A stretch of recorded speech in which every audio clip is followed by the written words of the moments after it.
Coming up in news tonight. A PLP MP expresses his doubt over the relationship between the official opposition and the Democratic National Alliance. That story straight ahead. Today marks the opening of a brand new center in the National Training Agency. That story is coming up straight ahead. Plus, the Junkanoo Museum is back in business after a break-in last week, and hurricane relief efforts are well on their way.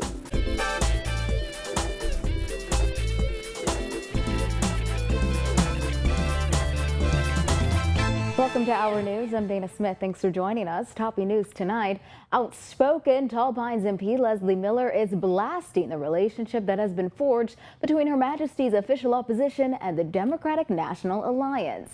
Miller says it will take divine intervention to keep opposition leader Loretta Butler Turner and DNA leader Bradville McCartney on the same page. Our Jasmine Brown has more in this report.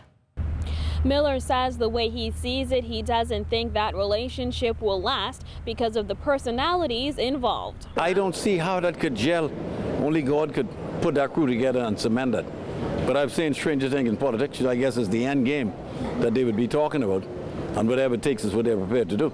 Butler Turner was appointed leader of the official opposition nearly 2 weeks ago after she and 6 other F&M MPs wrote the Governor General asking that Dr. Hubert Minnis be removed as leader of the opposition. The F&Ms 4 senators resigned their posts after those 7 MPs wrote that letter. In her first power move in the days following, Butler Turner appointed McCartney as leader of opposition business in the Senate last week Monday. At the time, Butler Turner said the opposition team was willing to put the Bahamian people first to move forward to defeat the governing Progressive Liberal Party. But Miller says he's not buying it based on the fact that both Butler Turner and McCartney have expressed their desire to lead the country. How do you put Loretta Butler in the same pot with McCartney, both of whom, as far as they're concerned, their whole life dream is to be the leader of these parties and by extension be the prime minister? How that's going to work is another matter altogether. When asked what he thought about Butler Turner's decision to appoint McCartney, Miller says he finds the entire ordeal baffling. Politics is a strange arrangement. I don't know what's going on. Very strange. Now Miller says he, like everyone else, will be watching the issues within the F&M closely and adds that he hopes his party stays out of the fray. Reporting for Our News, I'm Jasmine Brown. The Progressive Liberal Party fulfilled a major part of its general election mandate when it launched the National Training Agency earlier in this term. Today, that agency took a major step forward, according to the Prime Minister. Giorgio Bain reports. Today marks the official opening of the Institute of Leadership and Management Center here at the National Training Agency. And according to Prime Minister Perry Christie, this confirms the Progressive Liberal Party's promise to double their investment in education. The new building is outfitted with new classroom space, dining rooms for hospitality courses, and interactive computer software.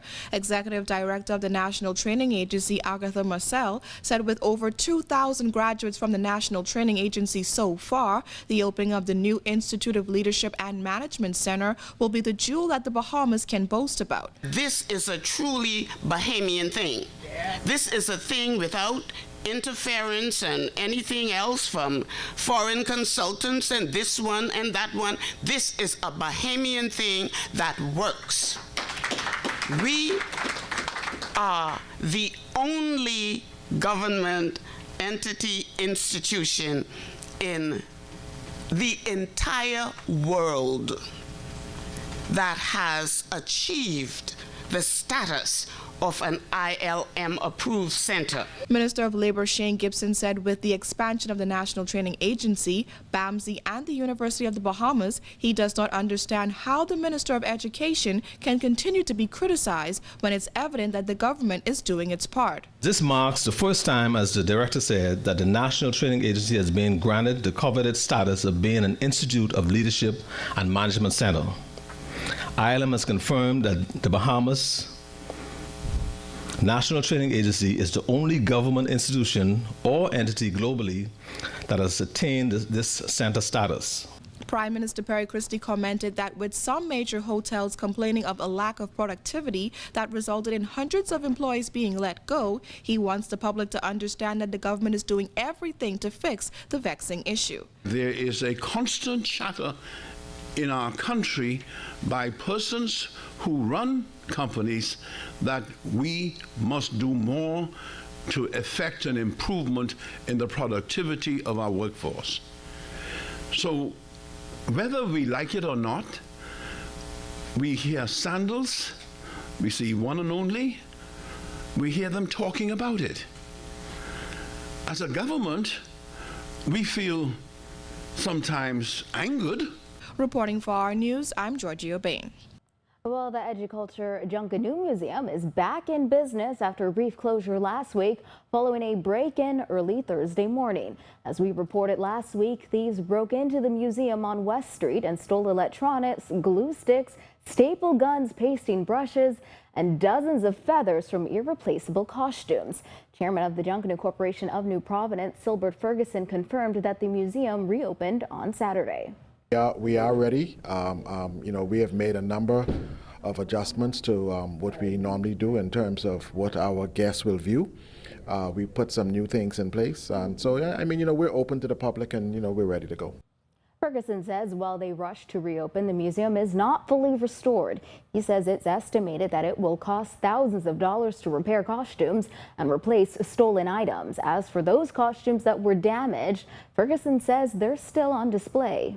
What we decided to do was leave them bare because it really shows the natural beauty of the costume before the feathers are applied. And so it's a good look at this time. We brought some new items down that gives us a little different look in the front.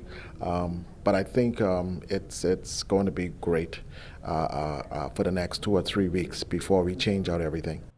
When our news returns, we've got an update on how hurricane relief efforts are going around the country. AML Foods hopes to feed 5,000 hungry families as part of a new holiday initiative. Plus, the Royal Bahamas Police Force has a few holiday fire safety tips. We'll tell you all about it when our news returns. Stay with us.